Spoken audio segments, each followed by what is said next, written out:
Wow, that was fast. Usually I'm like waiting for this sucker to go live. Good evening, everybody. Welcome to tonight's edition of That's Novel. I'm Stephanie Phillips with Stephanie's Book Reports. And that lovely face that just flashed up there is KP Simmon. She is the owner of Inkslinger PR. And so we are going to talk about a lot of cool things tonight, I am sure. Everybody pick Kelly's brain. Or I'm sorry. It's like she's going to be like, I'm going to shoot you through the screen by calling her Kelly. Trouble. Anyway, it's going to be pick KP's brain tonight on the That's Novel show. If you are on the computer, to the right of the video screen is a live chat box, and feel free to ask questions in there, and I will repeat them on air so that in case Kelly can't see. I'm going to really be bad about that. You just okay. Smack me later. Be bad. You'll just be like my mama. My mom for the We are the same age. That's not going to happen. I know. Oh, geez. So anyway, and I do this to my authors too that have pen names. So I will call them by their real name when I'm interviewing them that are, my close friends. I'll call them by their real name and not their pen name. They're like, "You did it again." Sorry. I'll get my act together here. But anyway, so if you have a question that you would like to ask, just pop it in the live chat box and I will be paying attention. You do have to be signed in to Google to leave a question. So if you're on your TV and you are not on a computer, I do have some viewers that watch from their television. You have to sign in on your keyboard so that you can ask questions if you want. And then we're going to talk about this at some point or another, we're going to talk about this little thing that KP has done that I have read. And, I'll tell you guys a little bit about it. I was lucky enough to read this novel that she has written. Ooh. What? I did what? What? In case y'all didn't know, you hear it here first. Breaking news. Yeah. Yes, she has written a novel, and one of many, I am sure, and it is fantastic. We've already had a conversation, very lengthy conversation about this book. It's very cool. So anyway, before we get into that, talk about Inkslingers. First, KP, thank you for taking time out to join me. I know your schedule is like slam-packed full, and she just got home from a trip, and you probably are taking another one soon. Sure. No, that was my last trip of the year, actually. So I don't have any more trips until 2018. Woohoo! Home for the holidays. Yeah, home for the holidays. That's right. That's a plus. That's a plus. Yeah. So Inkslinger is 5. How old are we? It started in 2011. So 6. Yeah. Almost 7. Well, I mean, it's the end of 2017. Yeah. So yeah. Well, almost 7, I guess. Almost. I don't know. Somewhere in there. We're readers. We're not mathematicians. Body training stage, and we've already headed off to school. That's where we're at. Yeah. 6 All years. I need to know, 6 years. Yeah, 6 years. Oh my gosh. I know. It's crazy. Time flies when you're having fun. It does. It's kind of been a whirlwind. So, completely unexpected where it's at now. But yeah, it launched in 2011. Did you, I don't know if anybody really, I mean, I'm sure some people know, and you've probably said it before, but when you created Inkslinger, when you founded PR company, had that been something that you had aspired to do? Had you been working in the field? I had not aspired to own my own PR firm. No. It really came about in a weird way. I'm a former musician, sang for a living. And then my husband worked in restaurants. He owned restaurants, and I came in and started doing PR and marketing on the local level. We were Chick-fil-A operators, and so I was doing this on the local level, and then they saw some of what I was doing, and they invited me to come and be part of their grand opening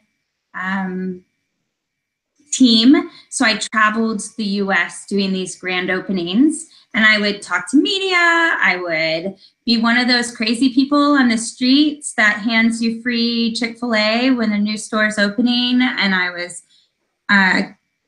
meeting with the TV stations and all of that, just helping. And then the week of grand opening, when I helped with the party the night before for the first 100 that get free Chick-fil-A for a year. I helped run that. And then I was there for the first week of opening. So I just helped in the store and outside of it, pulling people in. And then we were leaving Chick-fil-A and going to Sonic, and it moved us back to Texas. And in the process, one of my closest college friends and I reconnected, and she owned one of the largest Twilight fan sites in the world, and came to me and said, hey, you read a lot. Why don't you do some reviews for me, go to some events with me, just help me with the site and the blog, her and her sister. And she was launching another site called Bookshelf Banter. The first site was twilightseriestheories.com. And her sister did a podcast as well, where they would talk about each chapter of the Twilight books. And it just blew up on them. And then she brought me on to help with Bookshelf Banter. And we quickly learned that I am one of the world's worst bloggers ever known to man. It's really, really bad. So like she would email or call me, and her name's Callie. She's also an author now. Her author name is Callie Ross, and she writes YA books, and she's phenomenal. But she would call and say, where's your review for, I don't know, Marie Lou's Legend, because those were the books we were reviewing at the time. That's how far back this goes. And I would say, oh, was that due today? Huh. And I would have it written. It would just be sitting in a Word document on my computer. I really was bad. And the fact that she's still my best friend is kind of amazing. But in the process, I started to meet a lot of authors and realized that quite a few of them didn't know, they just needed things, and they needed somebody on their side. And coming from the art, the entertainment industry and music, and realizing it can be very lonely making your art your business. And so I wanted to create something that came alongside authors. I mean, for a long time, I did it for free.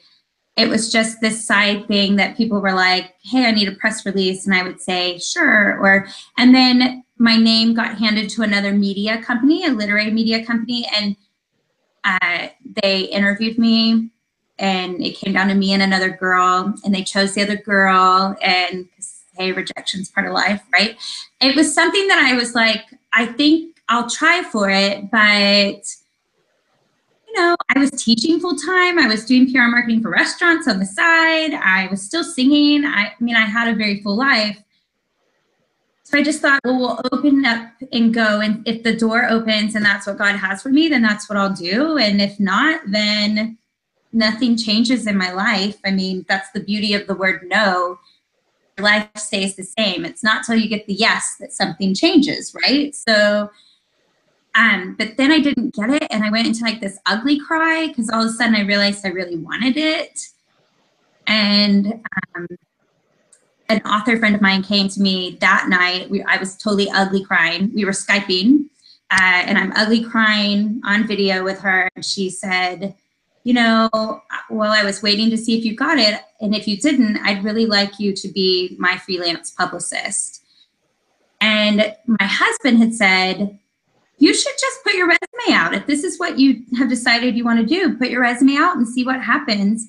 And then Callie said to me, well, why don't, I mean, you're already kind of doing some of this. Why don't you just, let's make you a logo and come up with a name and build a website and see what happens. So 3 weeks later, I had a website. I had the name Inkslinger PR.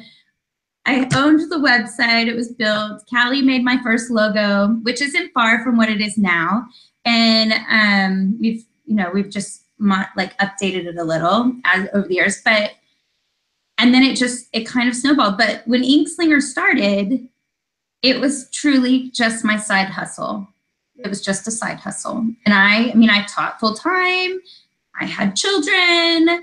I helped lead worship at church. I was busy. So, and we only specialized in middle grade and young adult titles when we started. I didn't do anything but middle grade and young adult books.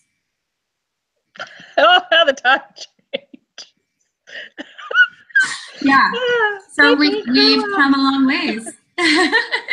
Yeah, right. So, I worked for some small presses. I worked for some indie authors. It was just a handful, and it was fine. It was just something that I did using my PR and marketing expertise for books, which I had a strong passion for.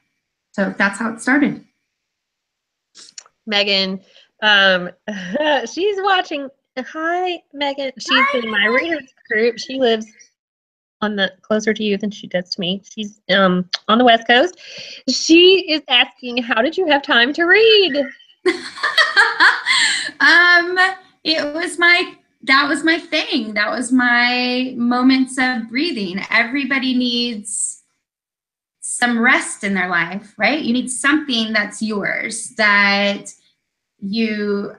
that's what helps you get through the rest of life, is having those moments. And if you don't have that, y'all, then you need to go figure out what your thing is and build that into your life, because those are those moments when you exhale, when you inhale and hold your breath, then everything gets tighter and tighter and tighter and tighter. And then you exhale and you have these moments of okay. Well, that's what reading was for me. It was my escape. It was the exhale of life. And so I made time for it. I read every night to go to sleep. I still do that. I read. Now it's just client books, but usually. It's not like you don't have plenty of that coming. The good news is I love my client stuff. That's why I work with them. So it's not a hardship at all. And I read throughout the day, but it's part of my job now. So, but at the time, that was my escape. That was my moments of trying to unwind from 3 kids and a husband and life, which doesn't stop, but you still have to do something for you, or you will always feel like the world is kind of caving in on you, even though it's really not. Sometimes we can feel that way, even though there's time around us. So yeah, reading was just something that had always been a part of my life, always. My mom and I used to go on vacations together, just the 2 of us. Growing up, we would go to San Antonio and things like that, which wasn't far from where we lived, but because we were in Texas. But we would get a hotel and we would each take a bag of books, and we would order in room service, and we would read and pass books back and forth from each other, or we'd go to the pool and we'd read by the pool. It was just a little reading vacation, reading getaway. So books, reading has always been a part of what I do. Mm-hmm. Yep, same here. I can't. My Kindle goes everywhere with me. Yeah. Even to the bathroom. Yeah, no, it's in my purse. It's by the bed. I don't leave the house without that Kindle in my purse. And I mean, like, I'm totally one of those readers that will pull, like if I get stuck in traffic, you can bet I'm pulling that. Even if I only get one page read, I got to know what's happening. So, yeah. Oh, yes. When we're together as a family, my husband's driving the car. Guess what I'm doing? No, me too. And I will make him drive everywhere just so I can read in the car. Exactly. I'm like, don't you want to drive to dinner? Because I'm reading a Kristen Proby right now and I really can't stop. So, yeah, I mean, I'm this. Exactly. It's priority. I have no shame. Yeah, I have no shame with it. So you just make time for the things you love, right? That's exactly right. She says, Megan says, I can remember packing books for vacations and road trips when she was younger. She misses being able to read in the car. She drives a lot. Well, herself. I think, Megan, doesn't your husband's in the military, right? So you're single momming it a lot, I think. Oh, yeah, that's hard. But, you know, Audible books, and here's the thing, like when we go on vacations and stuff and we're driving, then we always download a family-friendly Audible book and listen to that on the road trip instead of the radio. I mean, we'll go back and forth, but we've done Charlotte's Web, we've done The Raven Boys, we've done A Wrinkle in Time.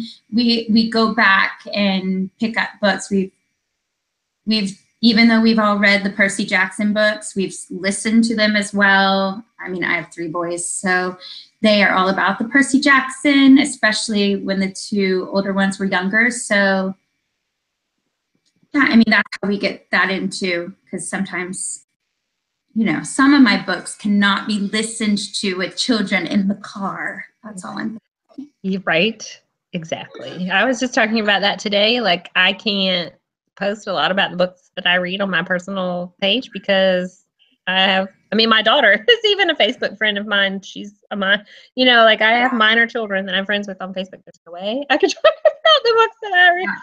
You know, my son is just getting to where he's learning words. He's learning to read.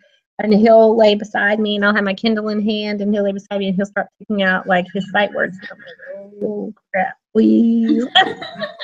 Don't sound that one out. Don't sound that one out. Exactly. You don't see it. I mean, there is even one the other, like several nights ago. It might have even been last week or whatever. He was reading, and it was a sex scene page, and I was like, oh, let me hurry up and read this page. So you don't have to see it. Stuff like, can we just scroll through? Because Mommy, it's not about to let you try to figure out these words. Yeah. You know? Yeah, I know. I mean, we have bookshelves all over our house, like all over our house. And so the sexier stuff is in my office, and then everything else is all over the house. So, yeah, you know, I still have, my youngest is 10. So it's just something you have to think about, I think. Yes. Exactly. I mean, you know, I know that they're learning about stuff at school. I mean, obviously not my youngest is 5 and my oldest is 9. So, you know, she is more apt to, I mean, obviously she's going to learn before he does, but I'm still like, let's not go there. Let's wait. There's learning about it, and then there's learning about it. That's exactly right. Like, maybe we just tell them age-appropriate things, and I don't know that some books are, you know, it's a whole different kind of learning. None of those are appropriate. None of them. I don't have any age-appropriate books on there. I mean, but I was reading like at 11. My daughter's name comes from a historical romance book that I read when I was like 11 or 12 years old. But it was a historical really? See, that did not happen. I was reading like Christian fiction romances on these trips, like Jeanette Oak, and they were all very appropriate. My mother would pass things on to me, and I remember being like, you know, my mom would give me the Jan Karen books, or they were still adult, but they were safe. Right. Well, this was, I think, I don't even know if there's any, I mean, it's a historical romance, but I can't even remember. It's been so long since I read it. If there's any, I'm pretty sure if there was anything sexually related in that book other than kissing, because it was set in like the 1800s. It was fade to black because it was set, it was historical. But yeah, like that's where her name came from. But I don't read historical romance anymore because it's. Oh, you don't? That's totally my guilty pleasure. When I get a guilty pleasure read, I get one a month, and it's usually one a month. Yeah. It's usually a historical romance or a historical fiction or a romantic suspense. So those are my 3 guilty pleasure genre reads. A YA, because that goes back to my roots. I still love good YA, but we still work with YA. We just don't work with middle grade anymore. So. Yes, Megan says even some of the covers she wants to hide. The books she wants to hide the covers from her daughters because they even make her blush sometimes. Yeah, there are. Yeah, it just depends. To each their own, right? Yeah, I'm looking at my bookshelves. They're over here. Oh, I was like, what does she keep looking at? Yeah, okay. I keep looking at them over there, all of those. Oh, yeah. Anyway, there's a ton of them. Actually, some of your clients are on these shelves. Good. That's what I like to hear. Yeah. They, I can't tell you where they are, but there's some of them that are on there. I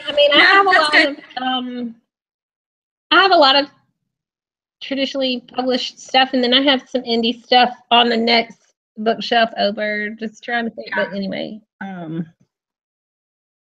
Yeah, so if y'all follow Stephanie's book reports, we do review a lot of Inkslinger books. So between myself, Virginia, sometimes Kim, we and then Laura, I think, has picked up a couple of Inkslinger books too. We review or at least post a lot of Inkslinger stuff. So we do. Y'all are very supportive of us. That you're learning about an Inkslinger client, but we. There's a lot. There's a lot. Yeah. Speaking of authors that would keep you busy, is Lauren Blakely, is she yours or is she Danny's? Like she writes like 4 books at a time, doesn't she? Lauren and I work specifically together. So we've been working together for 4 going on 5 years, somewhere in there. So yeah, we've been together a long time. So there's actually multiple publicists. So I keep a small clientele, like personal clientele list, usually about 10. And then Danielle is our publicity director, and she has her own list of personal clients. And then there's Jessica Stepp, Tara Gonzalez, and Emily Couture, and all of them are publicists, and they have their own lists of clients as well. And that's just our part-time and full-time clientele. And then we have an events division where if an author needs a specific, like they just want a tour or they just want a cover reveal or something like that, they can work through our events division. And Nasadia Andrews and Alyssa Garcia run that. And then we have a social media management division, and Amber Nofke runs that. And this week, are you ready for news that we haven't announced yet? Yay! The exclusive tidbit, we are launching a newsletter and ad division with a newsletter and ad specialist. Her name is Elizabeth Rossman, and she is starting, that will launch on Monday. So she will be coming in, and clients can come in and hire her with packages that will all be up on our website on Monday. And they'll be able to hire her to just work specifically on newsletters or on advertising, like Facebook ads and Instagram ads and that kind of stuff. And she can help create, she can help manage, and each package has something different to it. So that Inkslinger's expanding right now into that division as well. Okay, we're very excited. because that's a big deal. I mean, I don't know if general readers really realize that. Lighting, it makes me look like a ghost. I don't know if readers really realize, about those kind of things, but those are key aspects for authors these days because you're holding the attention of your readers for the newsletter. And then if you're going to do anything really on social media these days, you're going to have to pay for it because that's the only way anybody's really going to see it. So yeah, and it's just like any other business. I mean, look, Coca-Cola doesn't expect to sell Coca-Cola without putting money into their business. So your business as an author is no different. You have to spend money to make money. That is part of running a business. So, and I think one of my big things that I'm always talking about with authors is you are the CEO of your business. You're the CEO. You're not just the artist. You're not just the writer. The moment you decide to hit that publishing button, you have become the CEO of your business. So what does that look like? And it's two different hats, from being the creative side, right? I should do it over here because right brain, but to the business side, which is a much more analytical thing. And so you have to really know how to kind of transfer and when to put which hat on. And some are amazing at it, and then some need help. And for any artist who makes it their business. So yeah, having a team and having people that can walk alongside you in order to do that, I think is very helpful. And that's what we're about. It's Inkslinger PR, but what we really love to do is come alongside authors and really do business management with them and put together strategic plans and how do we build on things. And that is where I think the real beauty of what we do is being able to say, okay, let's analyze what's happening and let's do this. And in the meantime, we're going to be contacting media and blogs, but we try to be as much of a one-stop shop as possible.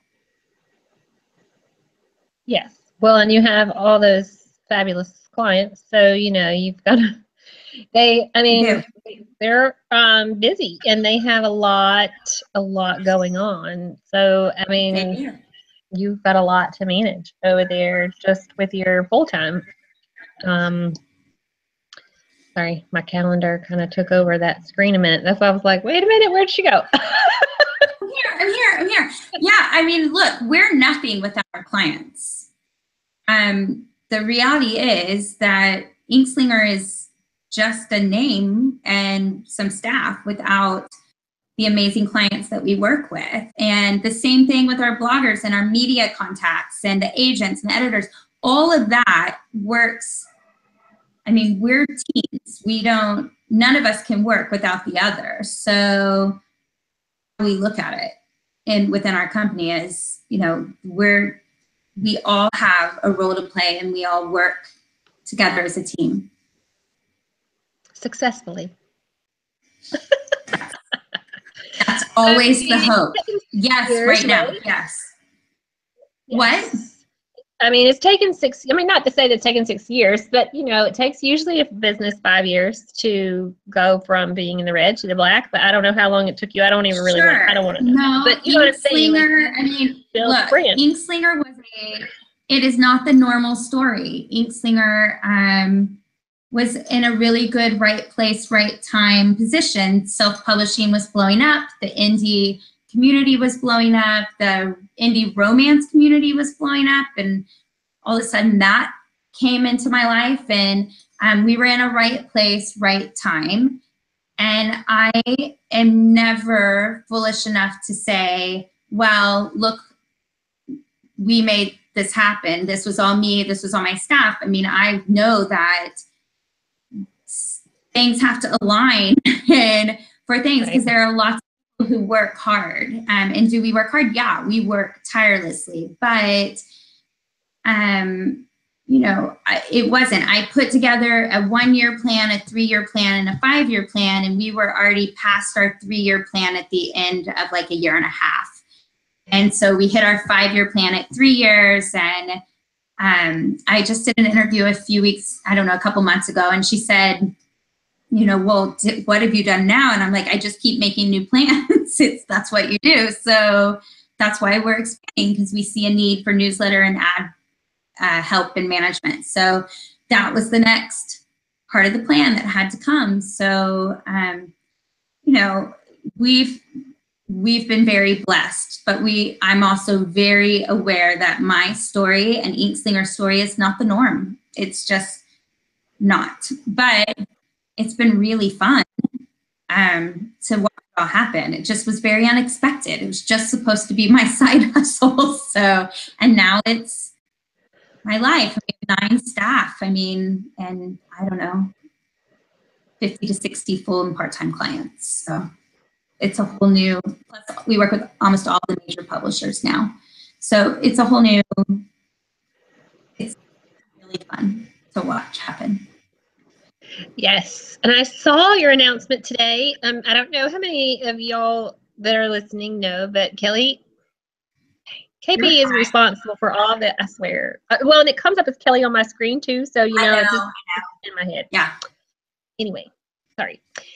She is the PR specialist for 1001 Dark Nights. And if you've read any of those, I love those. I absolutely love the 1001 Dark Nights.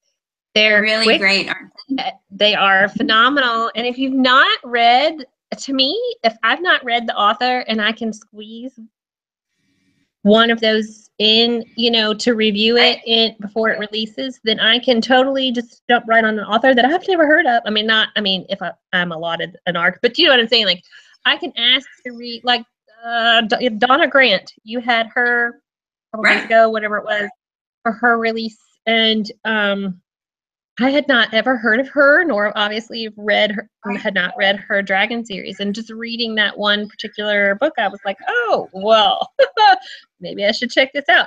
It's a good way for readers to learn more about authors. And then, of course, that's the beauty of 1000.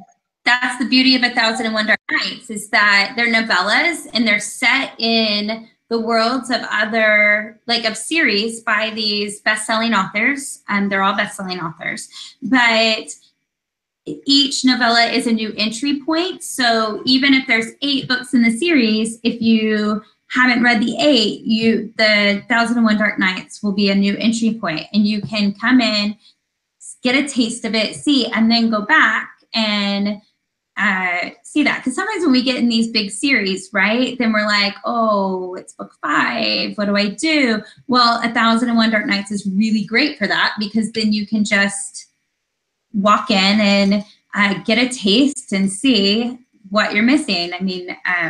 Donna Grant's Dragon is her Dragon series is a great one. There's, Heather Graham's Hallowed Be the Haunt just came out yesterday. So that is always, that's part of her Crew, I think, series. And it's really good to be able to step in, and they're quick reads. And I love 1001 Dark Nights, because it offers these really great ways for readers to find a new author or find a new series, or if you haven't checked it out, and go see what they're up to, and they also do discovery bundles. So or I think Heather's came out a week ago, but the discovery bundle. The bundle that was yesterday. That's right. I'm busy. And so I was trying to think, when did I post that? Was that you? I know. No, it was yesterday. Anyway. It was. The bundle was yesterday. So with that bundle, there's 4 novellas in it, and then there's actually 6. So there's 4 novellas that have already been published on their own, and then there's 2 novellas by what they call discovery authors. So they've never actually done anything with 1001 Dark Nights, but they're new authors for the reader to discover. So yesterday there was Nasadia Andrews, there was, I can't remember, but I know that Lily Valente was one a while back, Megan March has been one, C.D. Reese has been one. There's been quite a few that they've had these novellas in there, and then you can find totally new authors as well. So then you're getting 6 novellas in one bundle, which is a really great deal. So for a good price. Yeah, I think the bundle is like $5.99. I think so. You're getting each of those for 99 cents or whatever it is, $1, whatever.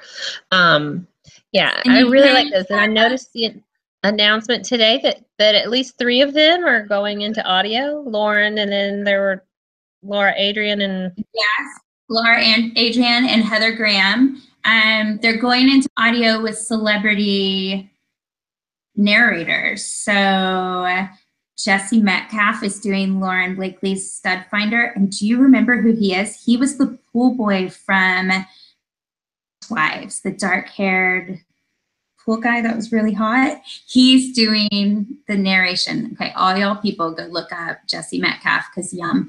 And then Blair Underwood is doing one, and I don't have any of this in front of me, so I can't remember the other one. But yeah, these celebrity, it's a really cool thing to see. So, and they're going with the new Audible romance subscription service that was just announced as well. So it's all kind of going hand in hand. Audible announced it all at the same time. So there's a lot of fun things happening in the book world. Audio, print, ebook, it's all sorts of cool new things are happening. Yeah, you just got to keep up with it all, which is like yeah, it is. It's busy for sure. It is. Yeah. It's never a dull moment at all on anybody's front, because there's always something going on, something changing, something going on. Right. We have 20 minutes left, and I want to hit on 2 different things. I also noticed today there was an announcement about that. I haven't even looked at the website. I saw it in my feed a couple of times about books and Maine bites. Oh yeah, this is new. I actually have a meeting coming up with the person that thought it all up. But it's going to be like a new social kind of site for authors and readers and to connect. And from what I understand, it's excerpts and really giving you pieces of the book for you to be able to make a decision, and you can comment, and it's supposed to be really cool. I haven't gotten to go in and look at it all, but it was just announced today. It's kind of been in a beta stage, and it was just announced today, and I think it's launching to readers soon, and it's going to be really, I think, exciting. I think it gives you a new way to connect with the authors you love, but in their books, but also a new way to find new authors and be able to kind of read samples and see what you think and comment and find other readers and ask questions. So it looks very exciting, and it's, you know, nobody's hiding anything like Facebook right now. So, so I think, you know, we need new ways to be able to do this. And this is definitely it looks like it's going to offer that for us. Just another form of community. Yes, exactly.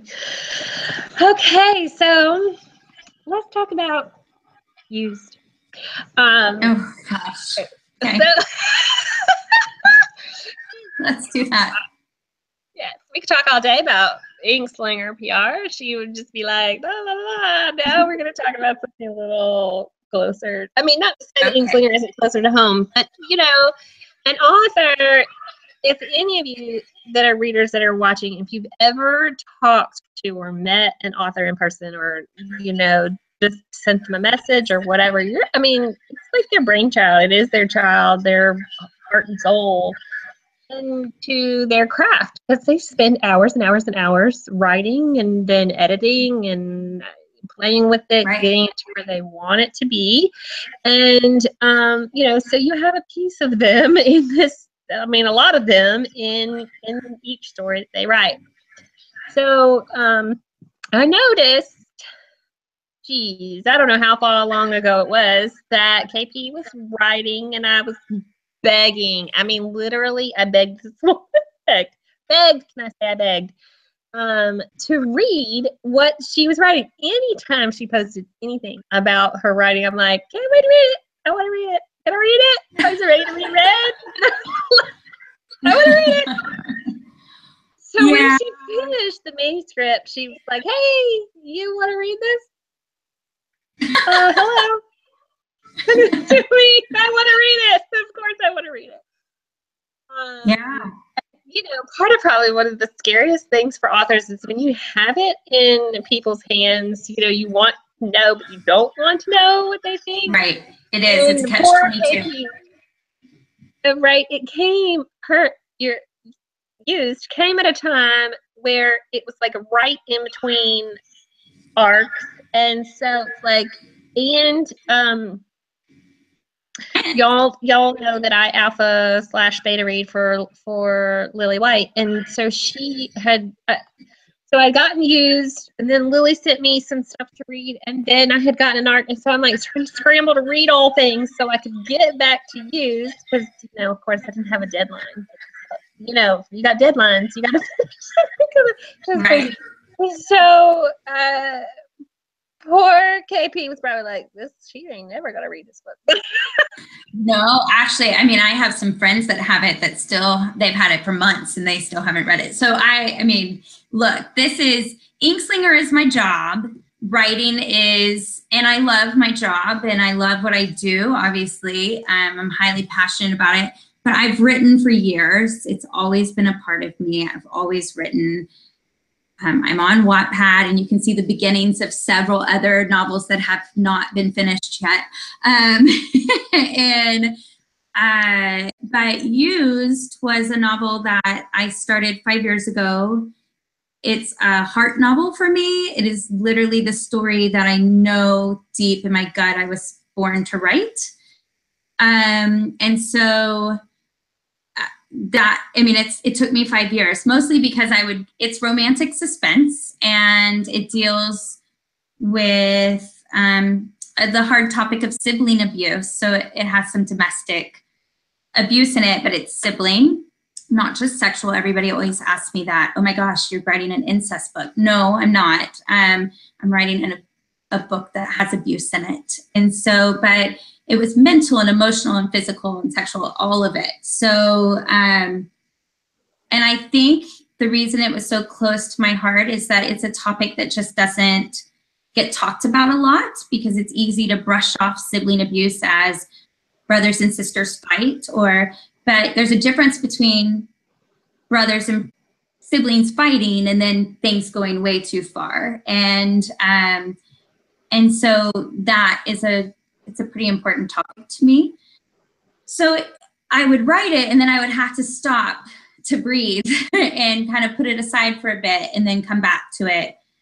And in the midst of breathing and putting it aside, I would start working on something else that I'll get back to, but as I write. But so I have several things that have been started, but then I would go back to Used and take a deep breath and write some more. And then there were moments that I would just have to walk away from my own kind of well-being, but and mental health, and then I would come back to it. So I think, you know, I like it, but I'm biased. I wrote it. So, but I finished it in July, and it's actually in the midst of the very last copy edits right now. And it's been being queried. So I'm like in that waiting stage that authors go through, and they're waiting for rejection letters. That's what because I never expect a yes. I always expect a rejection. So that's where it's at right now. It's just, I'm in that waiting stage. And while I'm waiting, as I've queried it out, I've just been making sure that I go through all the edits and get things ready, because if nobody takes it, then I'm going to self-publish it. But I don't know what that'll look like. I mean, you and I have talked about this. So I queried quite a few at one time. So of like a list of people, and as like you and I have talked about. So now I'm just in that waiting stage and trying to figure out what's best for me and what's best for this title. And yes, lots of hard decisions. Lots of hard decisions. Yeah, it's a fantastic book, which, I mean, she already knows that I'm not blowing smoke up our skirts. I mean, like she said, we had a lengthy phone conversation about this book, and it's a great love story. I mean, it does have suspense. It is suspenseful, but there is also a love story included in this book, and it's beautiful. It's a beautiful story of, despite the abuse included in the book and the fear and the debilitating, like, I think when you're afraid for yourself, it can be debilitating. I mean, obviously, it's just that fear that takes over, and your brain's trying to solve everything and then work through what you think is best. So it's a great story. It's to try and reading the whole process. And I'm not going to give away spoilers, so y'all just have to wait until it's available to read. But yes, I mean, it's just KP takes you through the entire, like almost through the entire process. I mean, not like the initial, but no, like the ending. But it's yeah. I mean, the thing about Used is, I think I can tell this without explain anything. So Used has, just like any victim, when they are triggered, you see Sabra, that's the main character, the heroine, she is triggered. And so with that, you get a memory, and each memory takes you another year older, and it starts when she was at the age of 8. So with each memory, you're getting her backstory of why she is the way she is. And what you hope happens, I hope happens, is that there's the present day story happening with the past story, and they're kind of doing this until at the end they meet in the middle, and you've got the beautiful entire story that is Sabra. And it really explains who she is, and they kind of coincide as things go. So the whole goal was, I mean, you only get it from Sabra's POV. I only wanted you to have the victim's POV. That was very important to me, because I wanted you to see how strong people who have been through these things are. And, and then the healing that happens, each step of that, I really wanted you to be able to see that. So that was one of the reasons I had to take steps back as I wrote it over the last 5 years, was just, how do we do that? It would be very emotional at times. And there were moments writing it because I write late at night, because all of my Inkslinger stuff always comes first. And then family. And so my writing always happens late at night. It kind of helps me to settle down. It's a very personal thing to me. So as I was doing it, sometimes I would finish a scene, but then what was supposed to calm me down and get me kind of focused to shut down, I wouldn't be able to sleep, because I would hear every noise in my house, or, fully, it's just, yeah, I would play a bit with my brain. So that was part of the reason why I would have to take steps back. But I mean, look, Trevor's the hero, and I think that his and Sabra's love story is beautiful, but there are lots of bits and pieces of mine and my husband's story in it. So I'm biased about that too, because I think I have a beautiful love story with him. So, I just think it's important to realize that hurt and pain in life doesn't ever happen exclusively. And there's a lot of beautiful and joy that usually happens alongside of it. And so while we can focus on the negative all the time, it's really easy to do that and get wrapped up in it. The reality is, life is constantly doing this together, and constantly, we see beauty and pain and joy and hurt, and all of those things happening at the same time. And so it was really important to me to try to get that, what those dichotomies looked like at the same time. Oh, gosh. I think you did a great job at meshing it together. I mean, it's a great story. I really do like it. I mean, you know this. So it's great. No, and I love you for it. Thank you. Yeah. Yes, you're welcome. Who knows? Who knows what's going to happen? That's where we're at with it. But eventually, y'all will have whenever it's available. Y'all will someday, I hope. Yeah, it'll be out there. I used to say, oh, I'll publish these things when I'm 60. You know, I'll retire from Inkslinger and then I'll publish it. And then I had some loved ones within the book community kind of come to me and say, life is short. And if you're writing this book and you know that you're doing it, hopefully so somebody is moved and changed. That's why I write. And then you shouldn't wait till you're 60. And then we had some stuff in our family and some medical stuff happened. And I just was like, you know what? Life is but a vapor. And we don't know when our time comes. And so that's where I'm at now is I don't know what it's going to look like, but I know it is going to be something. Yes. Some kind of something. Some kind of something. Yeah. Yeah. So we shall eventually. Gosh, and I never talk about it. So it feels really weird to me. I like only talk about it with a small group of people. So it feels really weird to be talking about it online. Well, I did ask for permission first. I know, but I'm not hiding. So that's fine. Yeah, it just feels weird. I'm like, oh gosh. The whole world now knows about you. Lots of breaking news on this YouTube interview. You heard it here first, people. It's yeah, and that's really cool though that you know, I mean, there's like you said, it's ever changing. Life is a constant. I mean, the earth is always spinning. It's not always spinning. And so we have to move with it. And it's no matter if it's Inkslinger or if it's KP Simmon or if it's, you know, Stephanie's Book Reports or SBR Media, you know, like any of that, it's always constantly changing. I mean, in my head, I'm constantly always thinking, what else can I do? What needs to be done? What, you know, yada, yada, yada. It's when you work for yourself in any capacity, you have to always kind of be thinking 3 to 5 steps ahead, because otherwise you'll be left behind if you're not. So, I mean, it's true.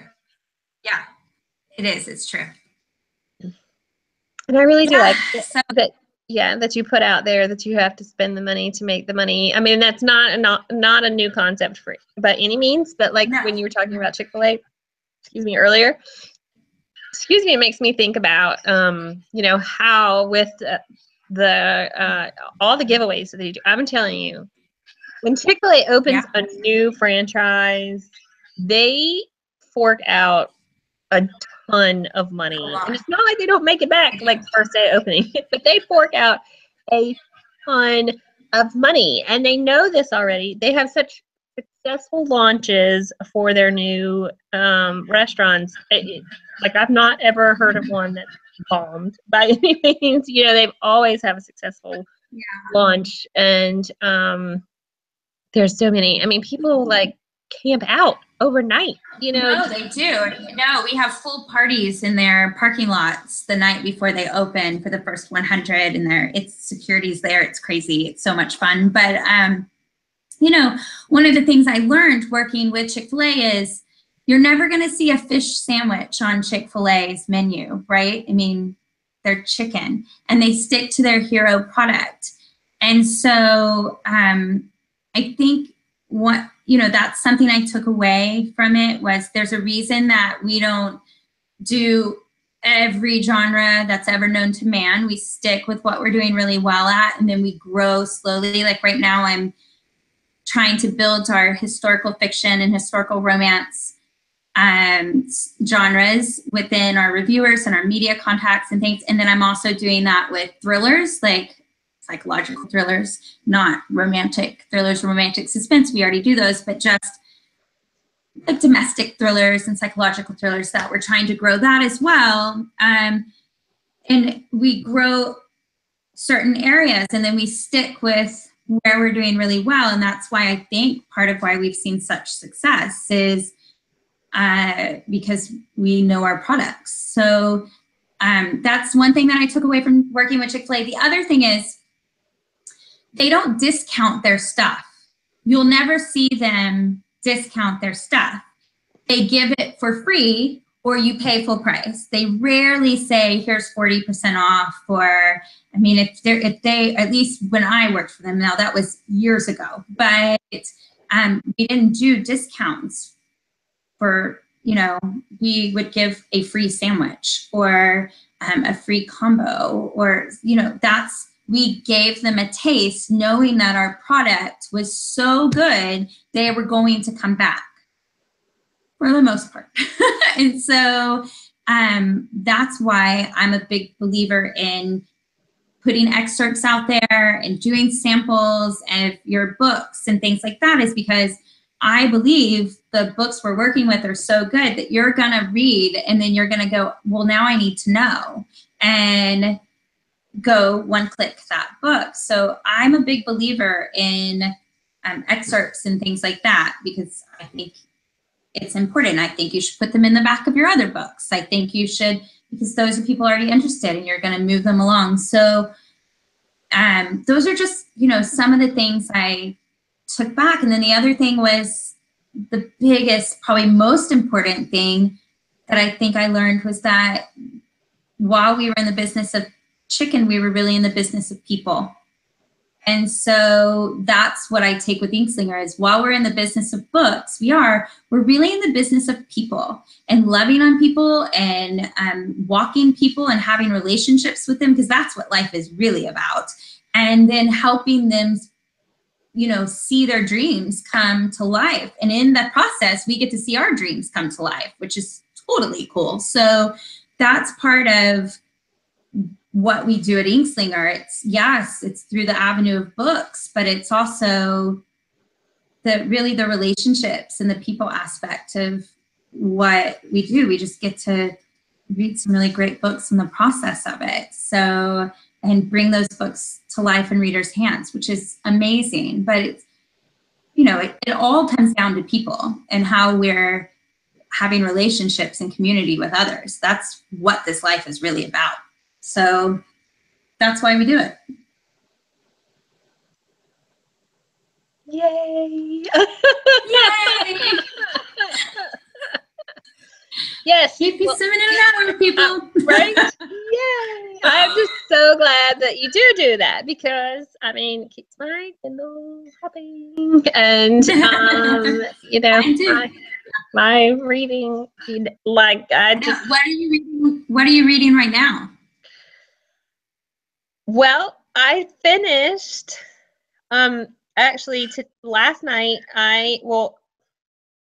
yesterday, day before, anyway, I requested an advanced copy of Scarlet Dawn's next Forever Evermore series book on NetGalley. I just happened to be on NetGalley posting a review for Elizabeth Haley, and saw that come up on the recently added, and I was like, Scarlett hadn't said these were available yet, and I requested, and I absolutely adore that series. Adore it. I mean, it's phenomenal. If you love paranormal, I highly recommend it. It's like my 4th favorite paranormal series ever, and so I got approved yesterday. I sent it to my Kindle last night, like around 9 or 10 o'clock. I finished it today in the car line. I was up till 3:30 this morning reading it. Oh my gosh, that's a sign of a good book. Yes, and then I had to make myself, because my kids were going to get up in 3 hours. I was like, you've got to go to sleep. There's no way you can stay up till 4:30. I do that so much. I do it all the time, where I'm like, oh my gosh, I have got to go to sleep. Maybe just one more chapter. Just one more. Yeah, that's exactly right. And so I finished it today, and I have Katie Ashley's new arc just landed on my Kindle, and let me see. Since I have it right here, it's never far away from me. So Katie's Whitney G. Oh, and let me see that. Mm. Oh, Cowboy Up. Mm-hmm. Cowboy Up, which I keep putting that on the back burner because it's what, December, January release. Yeah. So I keep, you know, like I've started it, but then I have to keep going to others because they release before Harper. So, I get it. you know, it's like, all right, I might be reading 5 books at one time. No, I do the same thing. I was just thinking through when you were talking, like what all I'm reading. Okay, so I'm reading this right now, Jill Chavez's About That Kiss. It comes out early 2018. And then I'm going through all of Kristen Proby's backlist, which for something fun that we're getting ready to do. That's all I can tell you. I have her Savor You on my Kindle. So that is my reward for when I get through her backlist, which will be this week. And I'm reading Wendy Higgins' Unknown trilogy. Have you read that? It's an apocalyptic romance, and the new covers were revealed today. So good. But it also makes me go, wow, this could really happen. So it's kind of scary with everything that's happening in our world right now. I'm like, oh, wait. And the covers are gorgeous. And then what else am I don't know. There's like something else. Oh, Kristen Ashley's The Hookup. I'm in the middle of reading that too. Not to brag or anything. But yeah, so yeah, I mean, there's always, I usually have 4 or 5 things going at a time. So I don't know how you keep them straight because you have Kristen, and then you have Lauren and Laura. And Laura, yes, Laura K, whose Ride Wild came out yesterday, which is phenomenal. That book is stunning, stunning, stunning. So it's about Slider and Cora, who he hires as a nanny, and they're both really broken, and then they're just beautiful together. So it is like one of those heartbreakingly beautiful love stories. Wild. It's beautiful. And it's out now. So lots of good books. Lots and lots of good books. Yes. Well, and speaking of favorite paranormal authors, and when we were messaging last night, I had to tell you, like, I literally replayed that J.R. Ward video for the Ride Wild 3 times yesterday. Yeah. I'm talking, and I was like, can you please stop this? But please, just hold on. That's hilarious. Yeah, she's doing a read-along in her readers group of Laura K's Ride Wild. So if you'll find J.R. Ward's reader group, you can do the read-along with J.R. Ward. I mean, whatever. It's amazing. Yeah, it's so cool. It's really cool. And it's just cool that she's doing that and loving on another author. I just love it. I love it when I see authors supporting each other and coming alongside each other and lifting each other up. I just think that's, again, it goes back to the people. And we, we rise as we lift others. And I'm a firm believer in that. So, and then the other thing that we didn't talk about, but, there's a bunch of us, a lot of PR firms and 1001 Dark Nights and Jesse Gibson's author coaching and Midland Financial. And, we've all come together to do this holiday charity where we're raising money to go towards Kennedy Ryan's Miles Apart Foundation. So that is a fantastic way to join in the reading and writing community and give. And you can donate, and we're sponsoring single families, all with at least one, single parent families, all with at least one autistic child, and giving them a holiday. They're all below the poverty line and they need so much. And so there's 8 companies we've come together to sponsor what we're calling the Love Cubed Initiative. We write about love and we read about love. And so now it's time to live out love. And so that's why we're doing this. So if you want to give, readers out there, if you want to give, you can PayPal any amount. Nothing's too small or too big, to love, and then the number 3, giving eclectic@gmail.com is the PayPal email address for that. And every dollar goes towards adopting families. Last year, we raised about $3,500 in 2 weeks' time. And now we have the entire month of November. And we were able to adopt 4 families last year. So our hope is that we'll raise more than that and be able to adopt more families and really bless some mamas and their kiddos or some daddies and their kiddos. So it's a good thing. Yeah. Yes. Very good thing. Yeah. I know. Of course. Yeah. It's always a good thing. When you can help. I mean, helping others. Well, and especially, it's so hard. I don't know how single parents with non special needs. Yeah, special needs. Yeah. And then to add special needs on top of it, I mean, it's hard enough with my 2 and my husband, last year there were families that had, there was one family that had 6 children and 2 were autistic. And this mama is trying to raise 6 kids below the poverty level with 2 autistic kids. And we were able to not just give them everything they needed, which we did, but also give them things that their hearts were desiring, bicycles. And one family, really, the mom was like, all I need is for my kids to be, like, every mom said that last year. I don't care about anything for me. I just want my kids to have a holiday. But we were able to say, no, you're important too. And like give to the mom, and really just some of them were basic need things that you and I and a lot of our readers would listen to and be like, wait, what? But there were basic needs, and we met those. We were able to meet their desires. We sent a hefty Walmart gift card so they could get groceries and anything else they needed on top of it. It was such a beautiful thing. And so this year we wanted to make it even bigger and pull in more than just Inkslinger. So we have 8 companies that within the reading and writing community that have come together and said, let's make this an initiative and really live out what we talk about every day, which is love and make a difference in people's lives. So I think it's really good. I think last time I checked, we just launched today, and I think we're at $1,600 already last time I checked. So we're at a good spot. That's amazing. Yeah, so it'll just keep growing. And the last day to give is November 30th. So all month for you to love on somebody else.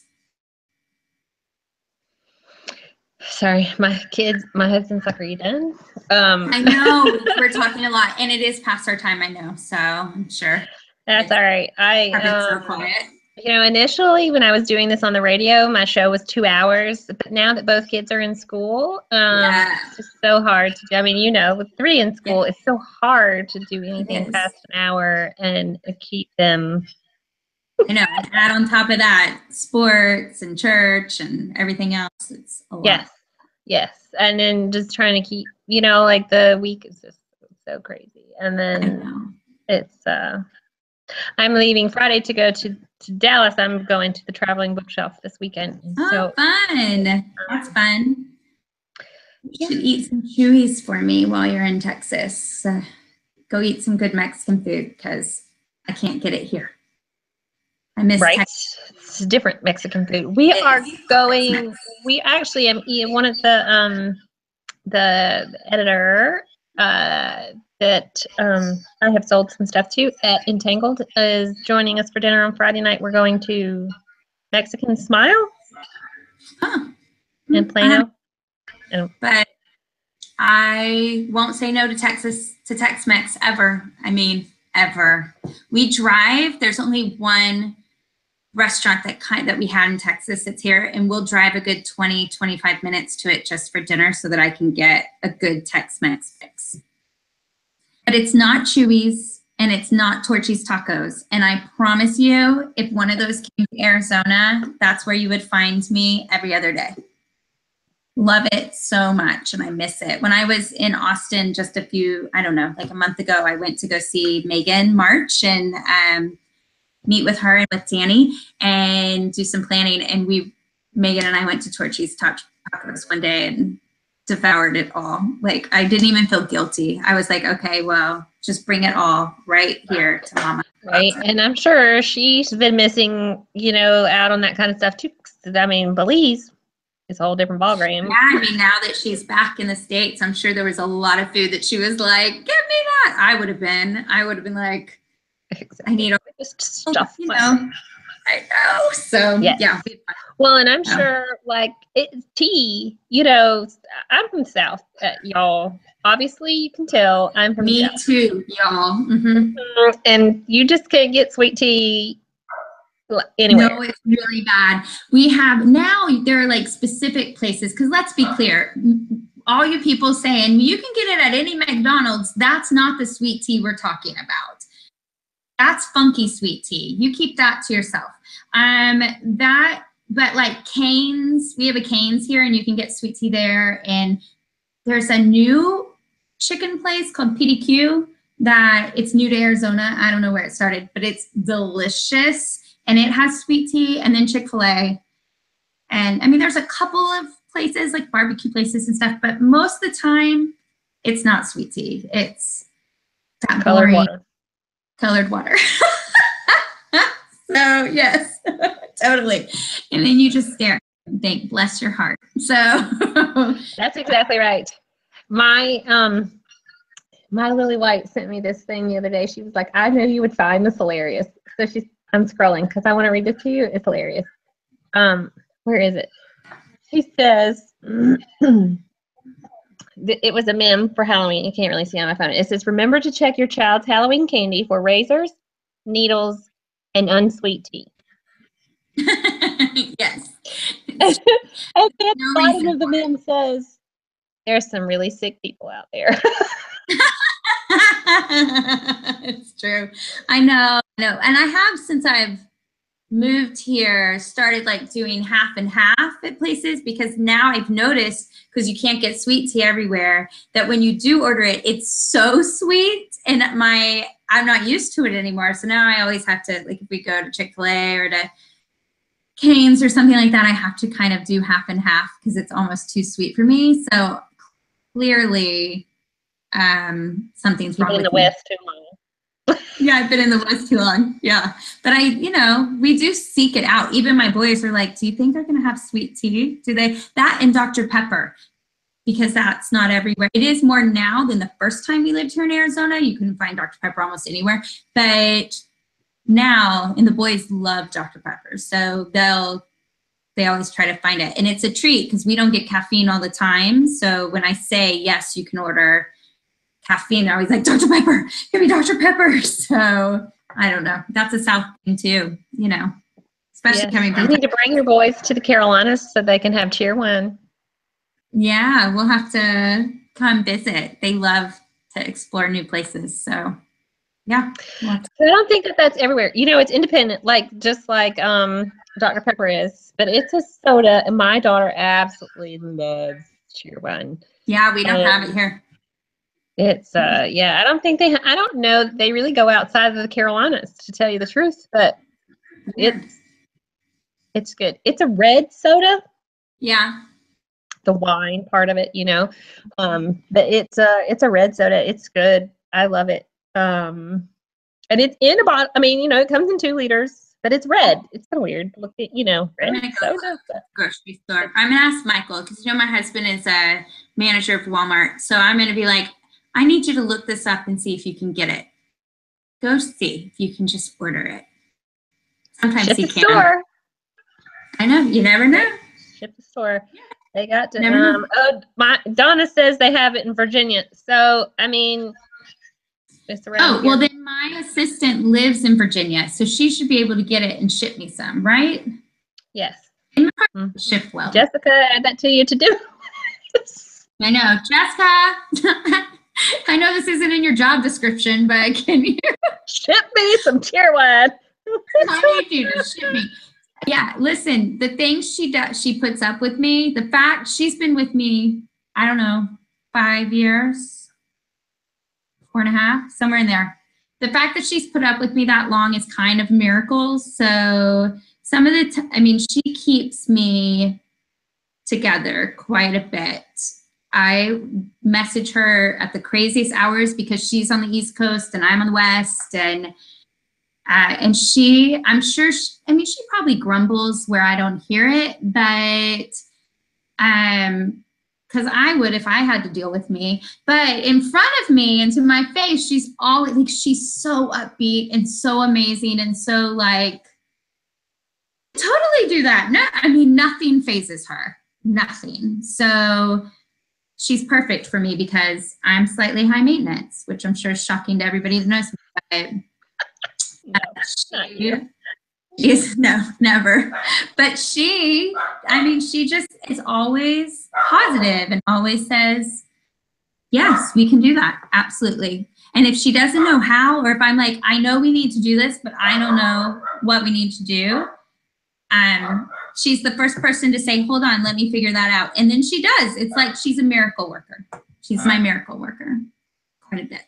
Nobody else can have her. So she's mine, people. Don't be stealing her. Mine. And all you people who just thought, I need Jessica, you step off my Jessica. So right, yeah. exactly. She works full time for Inkslinger, and there's no heaven. There's no stealing. There's no wiggle room. She's KP's. Yeah. So yes. Yeah. I think some people are trying to sneak upstairs. So I probably need to they're going to try to sneak up. Me too. I can hear my kids going, are we going to church? Are you taking me to church? Are we going? I can hear them outside the door. Yeah, because it's only here. Oh, thank you. Elizabeth Rossman says, this has been such a treat to watch. Yeah. Oh, yay, Elizabeth. Yeah. New Inkslinger staff right there. Woohoo. Alrighty. The better way to learn about your boss. So fun. In a interview that probably drove KP crazy, because I am not one of those people, and I warned her, I don't script it. I don't give you questions beforehand. No fly by the seat of your pants. It's been great. Thanks for having me. Thank you. Well, go to church, enjoy yourself, and I appreciate you taking the time out. And yay! Best of luck. Looking forward to it. All right. Happy Wednesday, you guys. Bye. Thanks. Bye.